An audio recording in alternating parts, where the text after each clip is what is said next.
অল্প ইনকাম, অল্প সঞ্চয়, কিন্তু অল্প সঞ্চিত টাকা কিভাবে বাড়ানো যায় তার সহজ উপায় নিয়ে আমি চলে এসেছি। নমস্কার বন্ধুরা, রিমি লাইফস্টাইল চ্যানেলে আমি রিমি প্রতিদিনের মতন আজ আবারও চলে এসেছি নতুন একটা ভিডিও নিয়ে তোমাদের কাছে।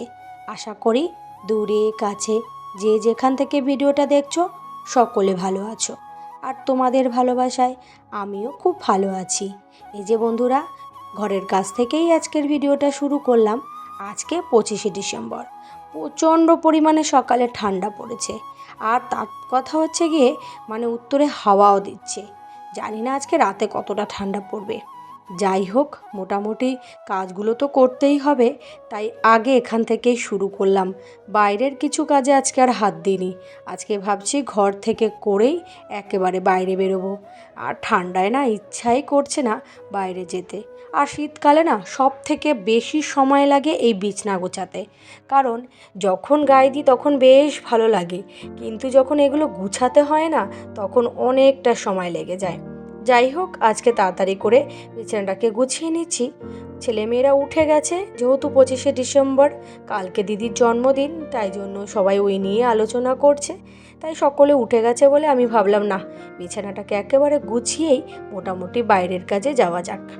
এই যে দেখো, বিছানা প্রায় গুছিয়ে ফেলেছি। এবার একটুখানি ভালো করে ঝাড় দিয়ে নিচ্ছি। আজকে আর বিছনা চাদরটা পরিবর্তন করব না, এটা কালকেই পাতিয়েছি, তেমন একটা নোংরা হয়নি, তার জন্য হচ্ছে গিয়ে আজকে আর পাল্টাবো না। এরপর থেকেই বিছনাগুলোকে সুন্দর করে গুছিয়ে রেখে দেবো। ঘরের মোটামুটি কাজ তো কমপ্লিট করে ফেলেছি। এবার হচ্ছে গিয়ে ঘরটা ঝাড় দিলেই বাইরের কাজে হাত দিতে পারবো। আসলে বাইরে বেরোতেই ইচ্ছা করছে না, এতটা পরিমাণে ঠান্ডা পড়েছে কি আর বলবো। তার উপরে যে হাওয়া দিচ্ছে, ওতে মোটেই ইচ্ছা করছে না, কিন্তু ওটা তো আর ভাবলে চলবে না। ঘরের কাজের সঙ্গে সঙ্গে বাইরের কাজগুলো ঠিকঠাক গুছিয়ে নিয়ে করতে হবে। যাই হোক, ঘরের কাজের কথা তো তোমাদের সাথে চলতেই থাকবে। এবার আসি ভিডিওর টাইটেল ও থাম্বনেল অনুযায়ী তোমাদের কিছু কথা বলতে। এই যে খাতাপত্র নিয়ে বসে পড়েছি, এটা হচ্ছে গিয়ে আমি টিউশনির মাইনা পেয়েছি।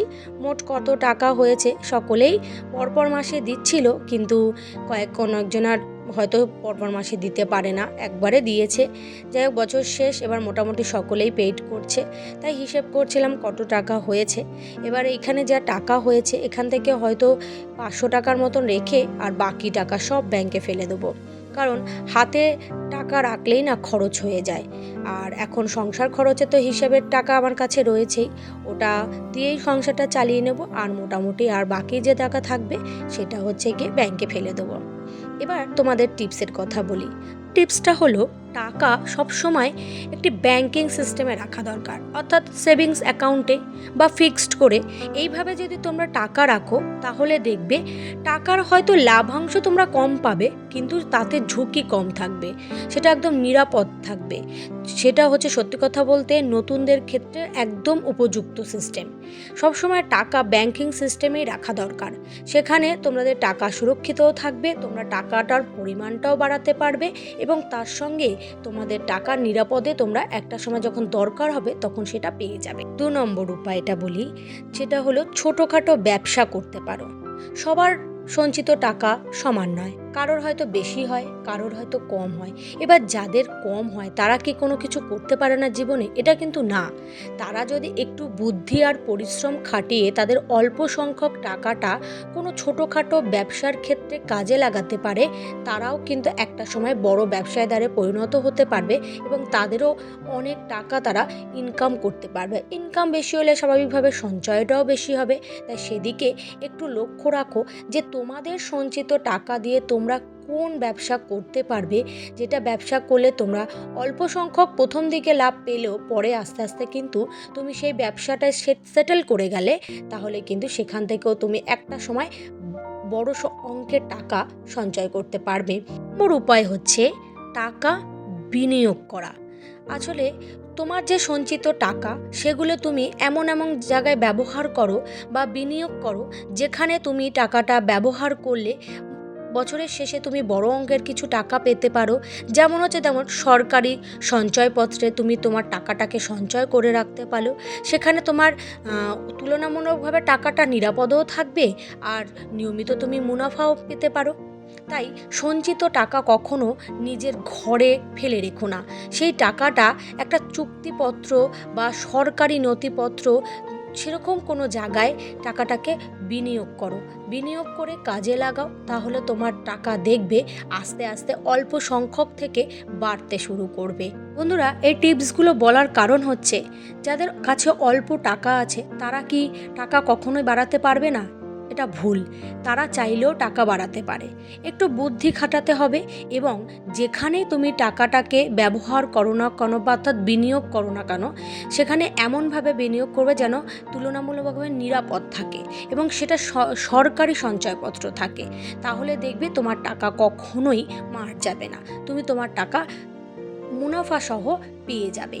সেইভাবেই টাকাকে রাখার চেষ্টা করো, তোমার দেখবে একদিন তোমারও টাকা বেড়ে গেছে। এইভাবেই কিন্তু মানুষে অল্প সংখ্যক থেকেই টাকা বাড়াতে চেষ্টা করে। টাকা দিয়েই কিন্তু টাকা বাড়ে। তাহলে একটুখানি তার জন্য দরকার হিসেব আর একটু বুদ্ধি। তুমি টাকা বিনিয়োগ করছো, তুমি হিসেব রাখবে না তা তো ঠিক নয়, সেটাও রাখতে হবে এবং তার সাথেও তোমাকে একটু বুদ্ধি খাটিয়ে সেগুলোকে পরিচালনা করতে হবে, যাতে করে তোমার টাকা যেন তুমি বাড়িয়ে নিতে পারো। প্রতিনিয়ত আমি সব ভিডিওতে তোমাদেরকে সংসার খরচ থেকে টাকা বাঁচানো, কিভাবে টাকা বাঁচিয়ে টাকা সঞ্চয় করবে, কত টাকা আয়ে তোমরা কিভাবে বাজেট লিস্ট করে টাকার খরচ করবে এবং সেখান থেকেও তুমি কিভাবে টাকা সঞ্চয় করবে, সমস্ত কিছুই আমি কিন্তু দিয়ে থাকি। আজকেও দিয়ে দিলাম যে তোমার সঞ্চিত টাকাটাকে তুমি কিভাবে বিনিয়োগ করে তোমার টাকার পরিমাণটাকে বাড়াবে, সেটাও তোমাদেরকে আজকে আমি বলে দিলাম। যাই হোক, অনেক কথাই তোমাদের সাথে শেয়ার করলাম, তার সাথে ঘরের কাজগুলোও কিন্তু করে ফেলেছি। মোটামুটি ঘরের কাজ সেরে প্রায় দুপুরের কাজগুলোও এবার করে ফেলছি। এই যে ঘর ঝাড় দিচ্ছে, এটা কিন্তু সকালে নয়, দুপুরে। যেহেতু কাজবাজ করি ঘরে, তাই জন্য 2-3 বার করে তো ঝাড় দিতেই হয়। তাই ঘরটাকে এবার ঝাড় দিয়ে ঘরটা ভালো করে মুছে নিচ্ছি।